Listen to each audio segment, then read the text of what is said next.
Good morning students. आवाज जरा check करा. Isha,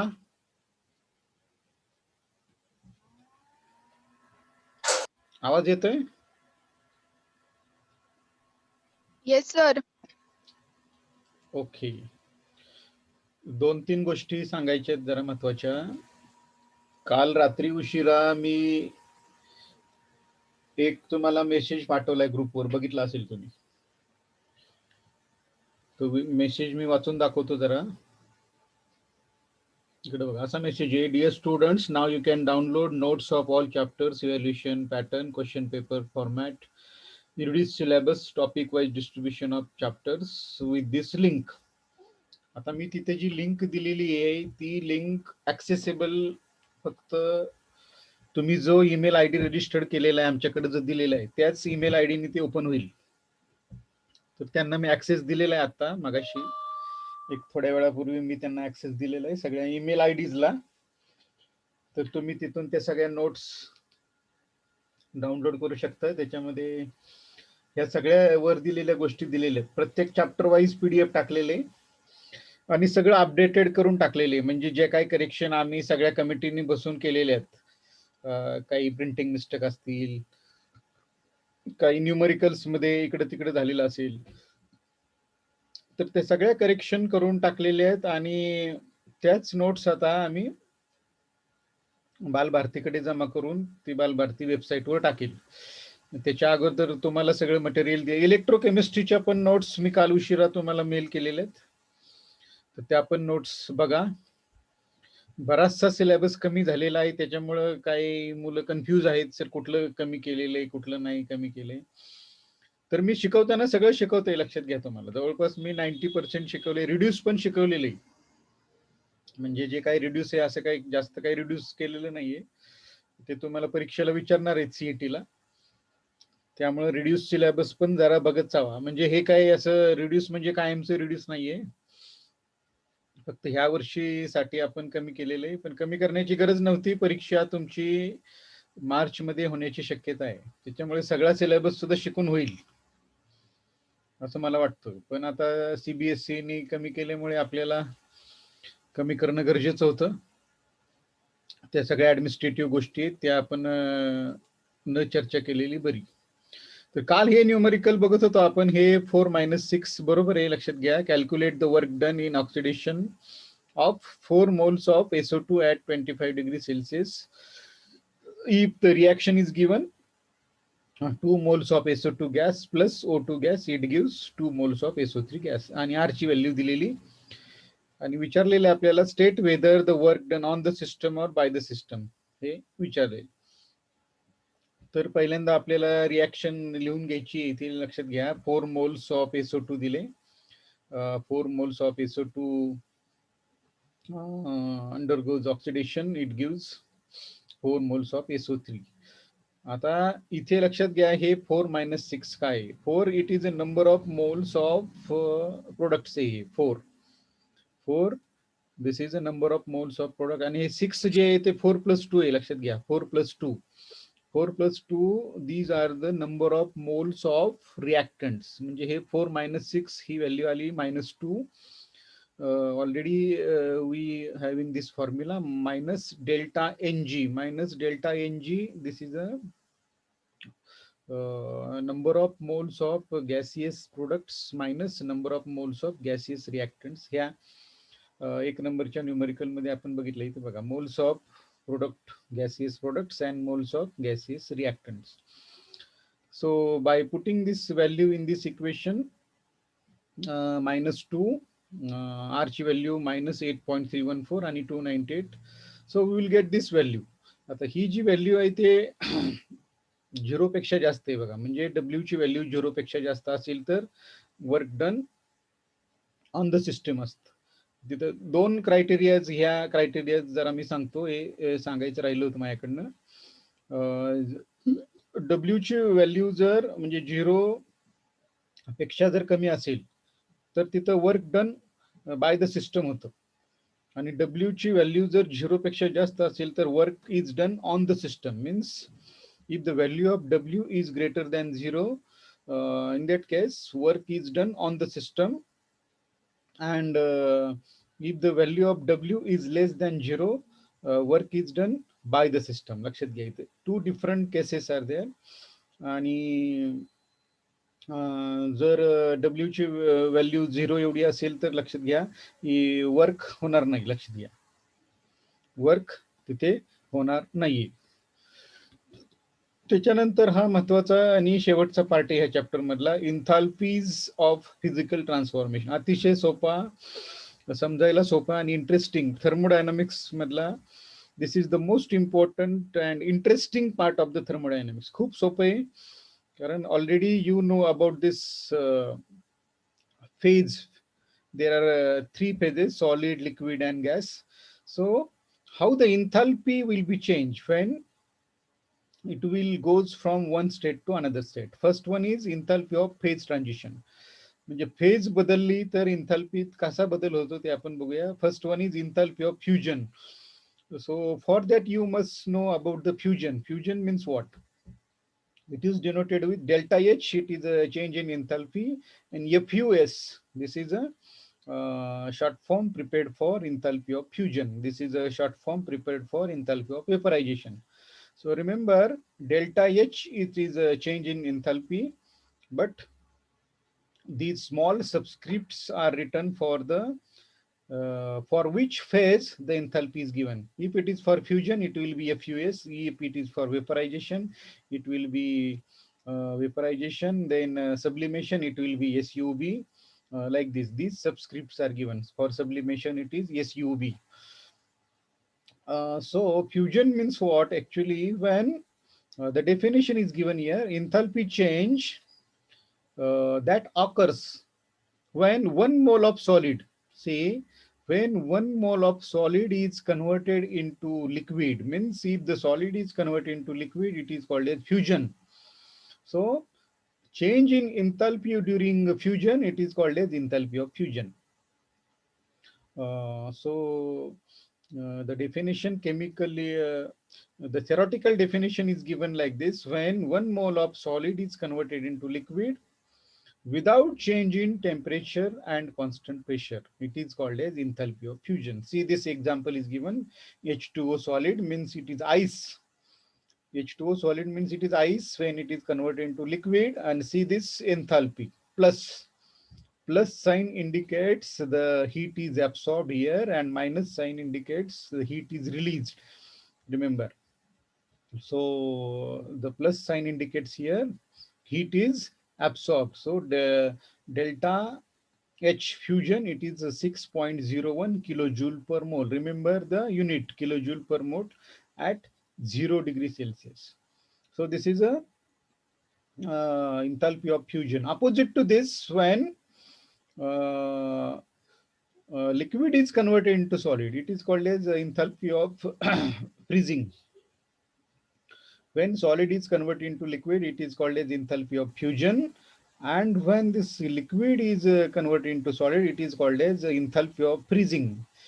So actually this enthalpy of freezing, this is, I am giving extra knowledge to you. This is not for examination. Only enthalpy of fusion is for examination. But I want to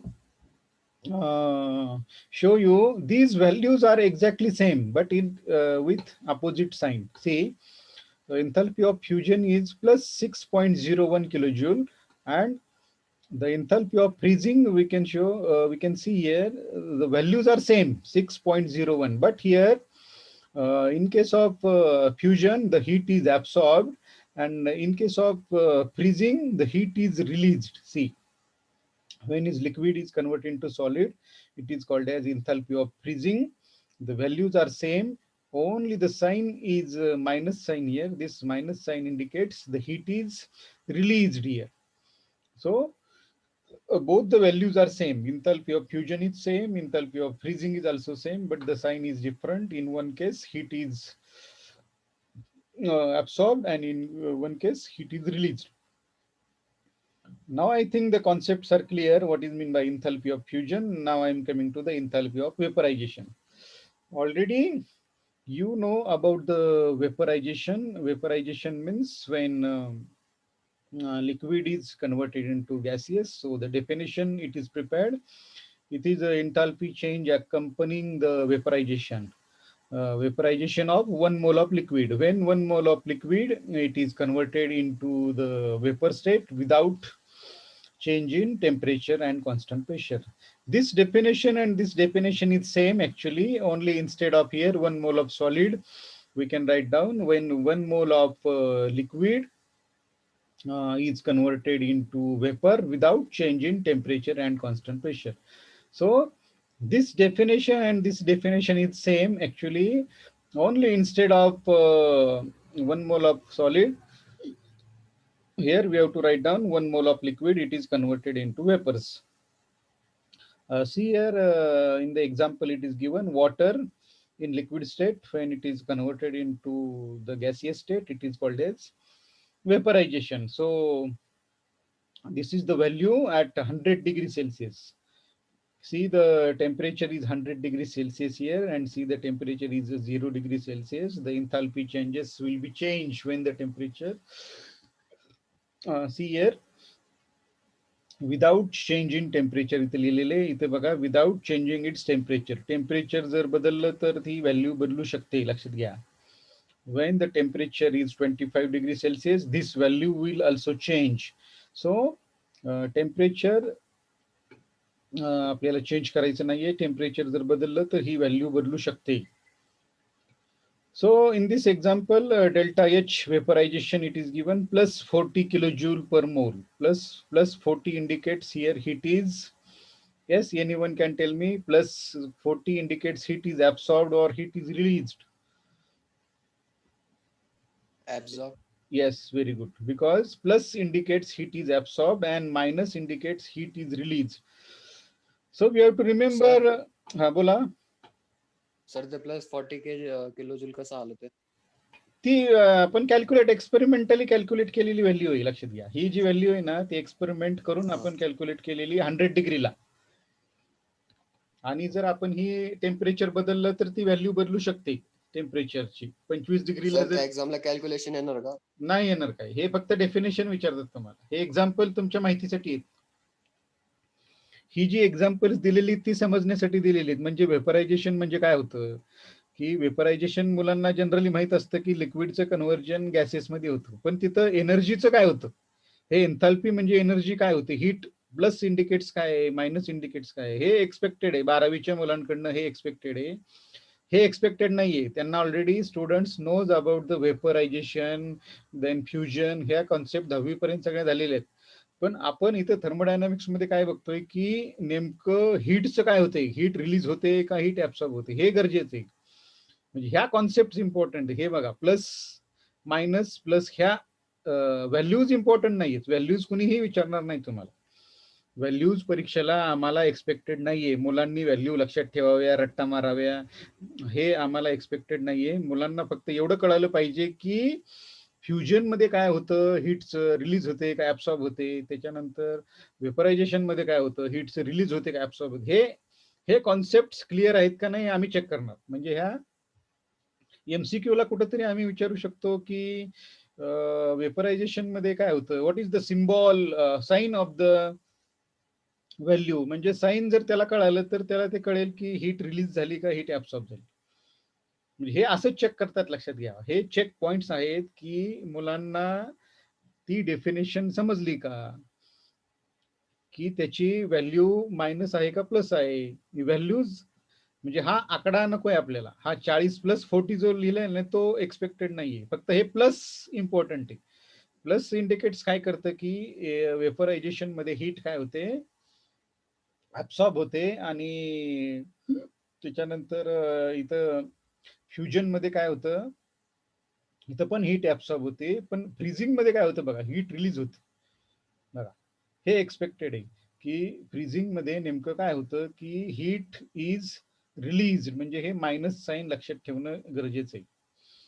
आणि हे definitions पण एक एक मार्काला विचारू शकतात. Definitions म्हणजे की त्याला खरंच इंथाल्पी ऑफ फ्युजन समजलंय का, enthalpy of vaporisation concept clear आहे का, की नेमकं वेपरायझेशन म्हणजे काय होतं, की 1 मोल ज्यावेळेस लिक्विड आपण घेतो आणि ते कन्वर्ट करतो, ही व्हॅल्यू 1 मोल लक्षात ठेवा. 1 मोल आपल्याला लक्षात ठेवणं गरजेचं आहे. तर याच्यात जास्त वेळ काय घालवत नाही, सोपं आहे सगळं.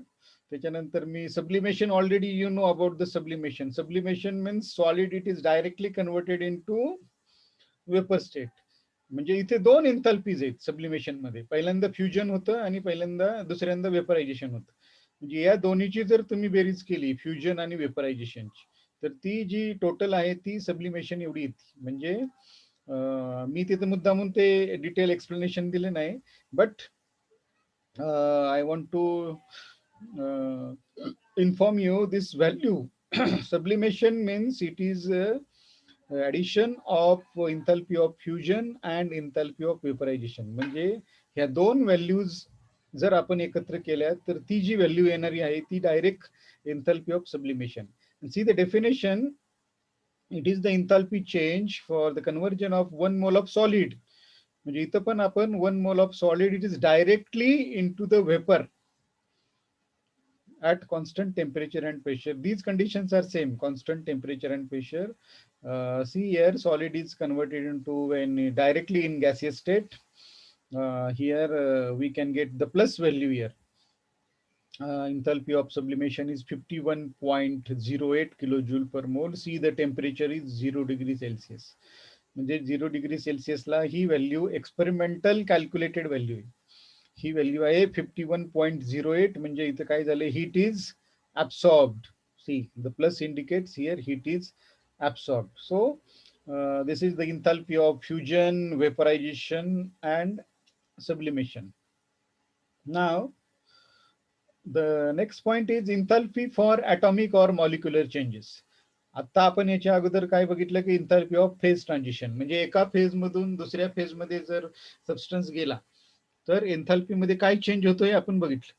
आता आपल्याला दुसऱ्या एन्थाल्पीज बघायच्या. Enthalpies for atomic and molecular change, म्हणजे त्याच्या ॲटॉमिक स्टेट मध्ये काय बदल झाला किंवा मॉलिक्युलर स्टेट मध्ये जर काय बदल झाला तर एन्थाल्पी मध्ये काय बदल होतो हे आपण बघूया. आता एन्थाल्पी ऑफ आयोनायझेशन. आयोनायझेशन म्हणजे already you know about this concept. Ionize करतो म्हणजे आपण काय करतो, इलेक्ट्रॉन त्याच्यातून बाहेर काढतो. लक्षात घ्या. म्हणजे की it is the enthalpy change accompanying the removal of an electron. म्हणजे ज्यावेळेस आपण त्याच्या आउटरमोस्ट गॅशियस स्टेट मधून एक इलेक्ट्रॉन बाहेर काढतो तर तिथं होणाऱ्या energy changes, it is called as enthalpy of ionization. It is denoted with delta H ion. हे सबस्क्रिप्ट सांगितलं मी तुम्हाला, आयोनायझेशन साठी हे आयन लिहिलेली. So when ionization, it is a word is very familiar with you. Ionization energy or ionization enthalpy, it is nothing but the amount of energy required to remove most loosely bound electron from the isolated gaseous state. अशी definition आपण 11वीत पण बघितली होती. त्याच्यानंतर तो D block elements आणि आपला तो ट्रान्झिशन डी ब्लॉक एलिमेंट्स आणि पी ब्लॉकचं नाव आपण बदलून हे केले. ग्रुप 15, 16, 17 मध्ये पण मी तुम्हाला सांगितलं की ही एन्थाल्पी ऑफ आयोनायझेशन काय असते. आता इथे एक एक्झाम्पल दिलेले, सोडियम बघा गॅसियस स्टेट मध्ये दिलेला आहे, Na गॅसियस.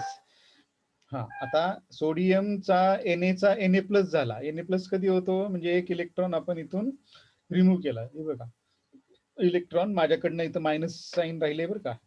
बघा अशा काही काही काही चुका सापडतात. Na प्लस प्लस इलेक्ट्रॉन म्हणजे Na मधून जर आपण एक इलेक्ट्रॉन रिलीज केला तर तो आयन तयार होतो, Na प्लस आयन, आणि ही energy. So this is the ionization energy 494 kilo joule per mole. एवढी एनर्जी लागते एक इलेक्ट्रॉन काढायला. लक्षात घ्या. म्हणजे ही एनर्जी ऍब्सॉर्ब झाली का रिलीज झाली बघा. ही एनर्जी ऍब्सॉर्ब झाली का रिलीज झाली आहे. प्लस साईन आहे ती. प्लस आहे का? हो बघ. हा, म्हणजे इथं ज्यावेळेस साईन नसतं त्यावेळेस काय असतं, ते प्लस असतं. आणि मायनस आपण दाखवतो इथे बघा, मायनस साईन आहे खाली बघा. Electron gain enthalpy on the other hand gives enthalpy change when 1 mole of gas phase.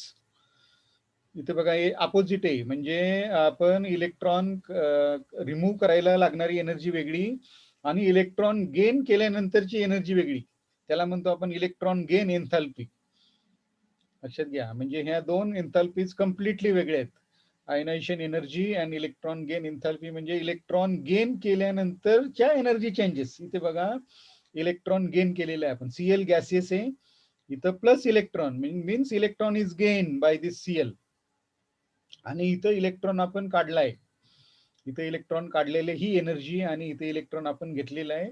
So see the definition also we can understand electron gain enthalpy on the other hand gives the enthalpy changes when one mole of gas phase atoms accept the electron from the gaseous anion. म्हणजे इथे electron आपण काढून टाकतोय, इथे electron gain केलंय आणि see the changes, energy changes. इथे positive आहे, इथे निगेटिव्ह व्हॅल्यू आहे. इलेक्ट्रॉन गेन एन्थाल्पी बघा, इथं -349 किलो जूल पर मोल आहे आणि इथं 494 किलो जूल पर मोल आहे. या गोष्टीवरून तुम्हाला लक्षात आलं असेल, इथं मायनस आहे आणि इथं एनर्जी काय झाली, इथं ऍब्सॉर्ब झाली आणि इथे एनर्जी रिलीज झाली. लक्षात घ्या, इथे एनर्जी रिलीज झालेली, that is called as electron gain enthalpy आणि याला म्हणतात आयोनायझेशन एन्थाल्पी, ह्या व्हॅल्यूज. त्याच्यानंतर आहे एन्थाल्पी ऑफ ॲटोमायझेशन. आता ॲटोमायझेशनचं जर डेफिनेशन कॉन्सेप्ट क्लिअर असेल तर आपल्याला एन्थाल्पी ऑटोमॅटिक समजते. बघा ऑटोमायझेशन म्हणजे काय आपण बघू, the enthalpy change accompanying the dissociation of, dissociation म्हणजे आपल्याला त्याला तोडायचंय. बघा डिसोसिएशन म्हणजे तोडायचंय, Cl2 आपण तोडला इथे, Cl2 इट इज, आपण त्याला असं म्हणूया की एन्थाल्पी ऑफ ऑटोमायझेशन म्हणजे तो मॉलिक्यूल ब्रेक करायचा थोडक्यात. So the enthalpy change accompanying the dissociation of one mole of gaseous substance into atoms. आता हा Cl2 इथे मॉलिक्यूल होता, त्याला आपण वेगवेगळा केला, म्हणजे त्याला डिसोसिएट केला, ब्रेक केला. म्हणजे हे ब्रेक करायला ज्यावेळेस एनर्जीचं काय होतं आपण बघूया. This energy is called as enthalpy of atomization and it is denoted with delta H atom. It is called as enthalpy of atomization. So we can see here 242 kilojoule per mole एवढी energy changes होते. म्हणजे हे plus sign आहे इथे बघा, इथे plus sign आहे म्हणजे एवढी अमाऊंट ऑफ हीट काय होते तिथं रिलीज होती की ऍब्सॉर्ब होती. प्लस प्लस साइन म्हणल्यावर हीट रिलीज होते का ऍब्सॉर्ब होती? ऍब्झॉर्ब. हा, लक्षात घ्या. मायनस साइन ज्यावेळेस असतं त्यावेळेस हीट एक्झोथर्मिक रिएक्शन असते, ती हीट बाहेर पडते आणि हे सगळे एंडोथर्मिक रिएक्शन असतात, म्हणजे हीट ऍब्सॉर्ब होती.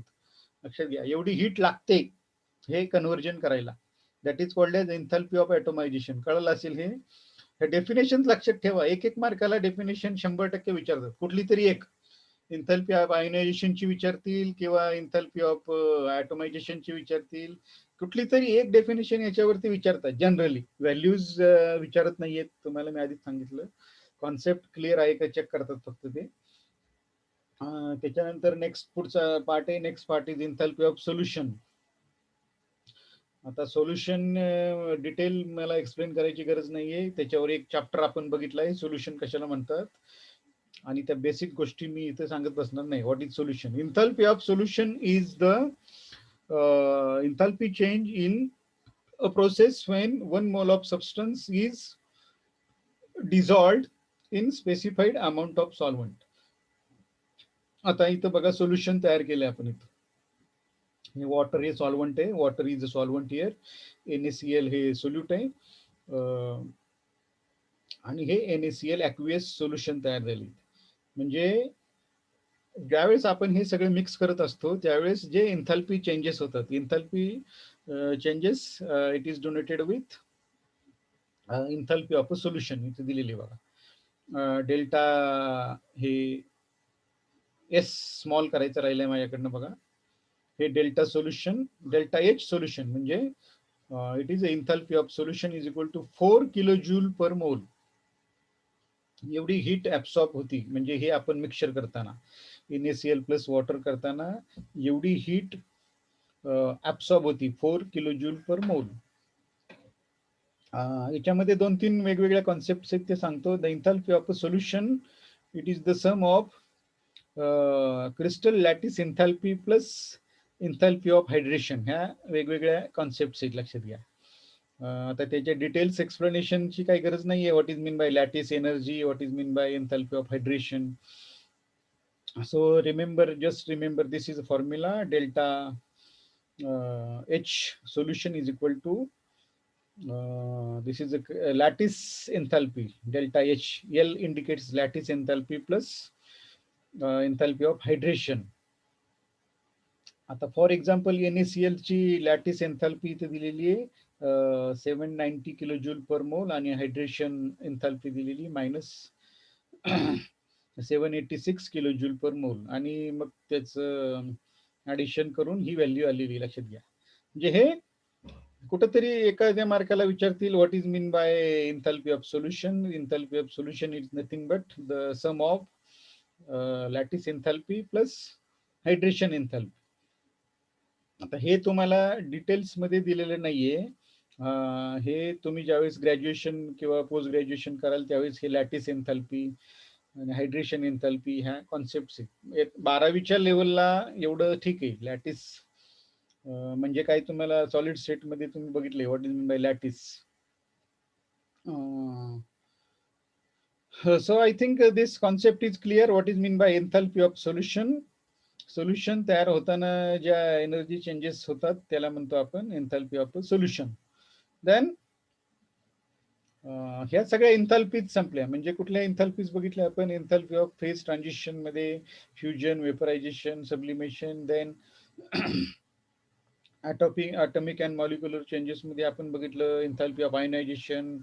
Then electron gain enthalpy. Then atomization म्हणजे वेगवेगळं करणं, आणि सोल्युशनची एन्थॅल्पी आपण बघितली. त्याच्यानंतर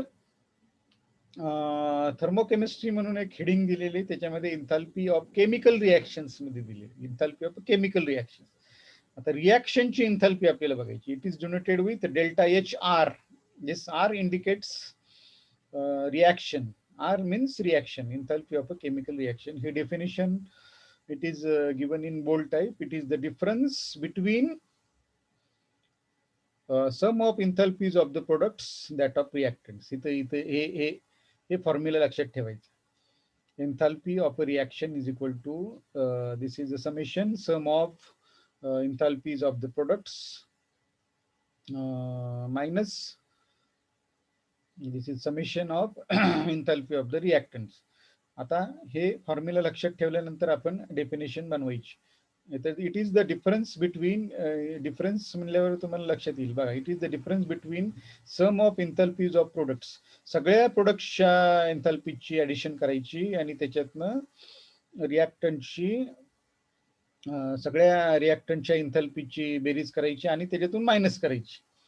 हा फॉर्म्युला लक्षात ठेवा, कारण हे न्यूमेरिकलला आपल्याला लागणार आहे. Enthalpy of a reaction is equal to sum of enthalpies of products minus sum of enthalpies of the reactants. आणि इथे एक जनरल रिॲक्शन्स दिलेली. Consider general reaction. हे कोइफिशियंट्स आहेत. This small a, small b, small c आणि small d. These small a, it is a coefficient of a and b, these are the reactants. A and b, these are the reactants, and then this C and D, these are the products. So small c is the coefficient of C, and this small d, it is the coefficient of D. Now see, the enthalpy change for the reaction is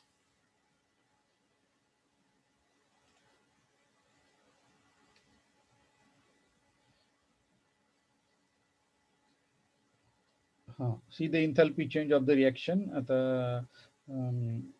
according to this products पहिल्यांदा घ्यायचे आपल्याला. See the coefficients as it is, we have to write down.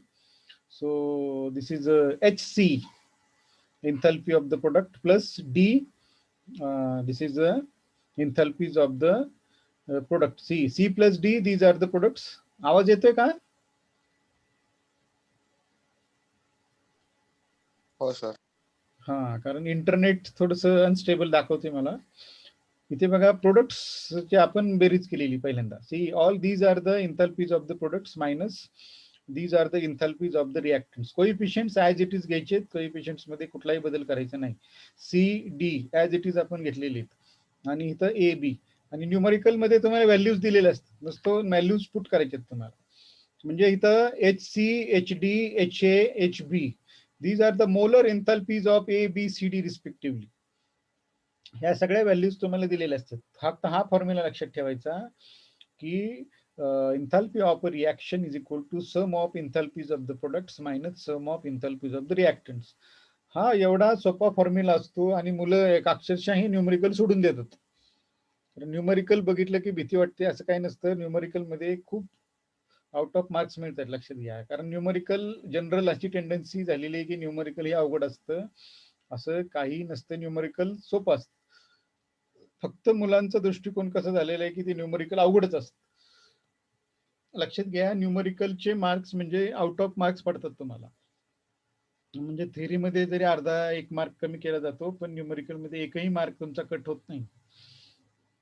तर मी असं suggest करेल की तुम्ही आधी numerical सोडवा आणि मग थेअरीकडे जावा. जर त्या एखाद्या क्वेश्चन मध्ये जर तुम्हाला ऑप्शन असेल न्यूमरिकलचा तर तो आधी सोडवा. कमीत कमी त्याच्या व्हॅल्यूज तरी लिहून ठेवा, फॉर्म्युला लिहून ठेवा, व्हॅल्यूज पुट करून ठेवायच्या. आणि जर आपल्याला त्याचं कॅल्क्युलेशन येत नसेल तर त्या स्टेप पर्यंत जाऊन थांबायचं, म्हणजे आपल्याला त्याचे मार्क्स मिळतात.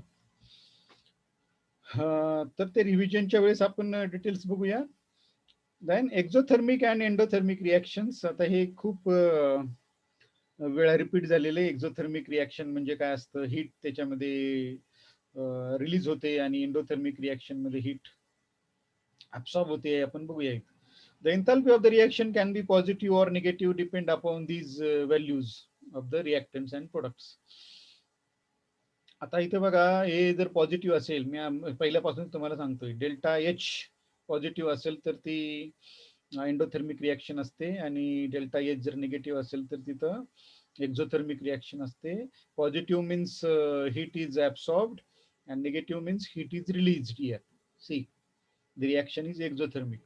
हे already you know about these two terms, delta H when positive असतं आणि निगेटिव्ह असतं.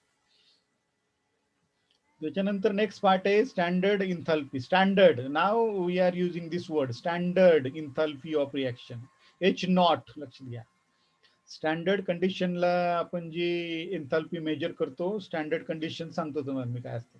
स्टँडर्ड इंथाल्पी, स्टँडर्ड वर्ड आला की इथे नॉट येतो. लक्षात घ्या, कुठलंही स्टँडर्ड असेल, इंथाल्पी असेल किंवा स्टँडर्ड पोटेन्शियल असेल किंवा स्टँडर्ड कुठलीही स्टँडर्ड गोष्ट ज्यावेळेस असते त्यावेळेस इथं नॉट येतो, नॉट. लक्षात घ्या, म्हणजे याच्या अगोदर तुम्हाला कुठंच नॉट दिसला नसेल. This is a enthalpy of a chemical reaction, but this is the standard enthalpy of a reaction. Delta R, actually the delta H R H naught असं येते. आता तुम्ही म्हणाल स्टँडर्ड कंडिशन्स कुठल्या असतात, सांगतो. म्हणजे स्टँडर्ड थर्मोडायनामिक्स मध्ये स्टँडर्ड कंडिशन्स बघा सांगितलेले आहेत आपल्याला. प्रेशर 1 बार असतं, हे स्टँडर्ड आपल्याला IUPAC ने ठरवून दिलेले. The standard state of the substance is the form in which the substance is most stable at pressure. ज्यावेळेस त्याचं प्रेशर 1 बार असतं, टेम्परेचर 298 केल्विन असतं आणि if the reaction involves the species and the solution, its standard state refers to 1 molar concentration. ह्या standard condition आहेत सगळ्या. म्हणजे त्याचं जे प्रेशर असेल ते 1 बार असेल, टेम्परेचर 298 केल्विन असेल आणि त्याचं जे कॉन्सन्ट्रेशन असतं ते 1 मोलर कॉन्सन्ट्रेशन. ह्या स्टँडर्ड कंडिशनला जी एन्थाल्पी मेजर करतात, that is called a standard enthalpy of reaction. लक्षात घ्या. त्याच्यानंतर नेक्स्ट पार्ट आहे थर्मोकेमिकल इक्वेशन. हे बॅलन्स थर्मोकेमिकल इक्वेशन असतं. एक्झाम्पल वरून तुम्हाला कळेल. Balance chemical equation in which the enthalpy changes physical state and the number of moles reactants have been specified. Example वरनं सांगतो तुम्हाला मी. इट मीन्स इथं बघा, याच्यावरनं कळेल. Wien 1 mole of gaseous CH4, हा CH4 1 मोल आहे. 1 mole of gaseous CH4, then 2 moles of oxygen in their standard rates. Standard rates म्हणजे हे स्टँडर्ड रेट्सला ते रिॲक्शन होती. लक्षात घ्या. when they react, they gives 1 mole of carbon dioxide and 2 moles of water. आणि इथं बघा H0 दिसतोय. H0 दिसतोय म्हणजे हे स्टँडर्ड एन्थाल्पी ऑफ रिॲक्शन आहे. Standard enthalpy of reaction it is given -890 kilo joule per मोल. म्हणजे मला सांगा इथं हीट काय झालंय, ऍब्सॉर्ब झाली का रिलीज झाली? रिलीज एक्झोथर्मिक रिॲक्शन आहे नाही. मायनस बघा, मायनस साइन इंडिकेट्स दाखवते इथं हीट रिलीज झालेली एक्झोथर्मिक रिॲक्शन आहे. म्हणजे थोडक्यात थर्मोकेमिकल इक्वेशन काय असतं तर तुम्हाला हे किती मोल रिॲक्ट झाल्यानंतर किती मोल काय होते, म्हणजे just it is for information. हे सगळं तुम्हाला माहिती आहे. याचा 1 मोल आहे, याचा 2 मोल आहे, याचा 1 मोल आहे, याचा 2 मोल आहे. हे इथं मोल्स आर ऑलरेडी रिटर्न. म्हणजे काय हे एवढं आपल्याला काही इम्पॉर्टंट नाहीये, लक्षात घ्या. थर्मोकेमिकल इक्वेशन म्हणजे सगळं स्टँडर्ड रेटनी ह्या रिॲक्ट झालेली आणि एवढी एनर्जी तेवढी बाहेर पडलेली.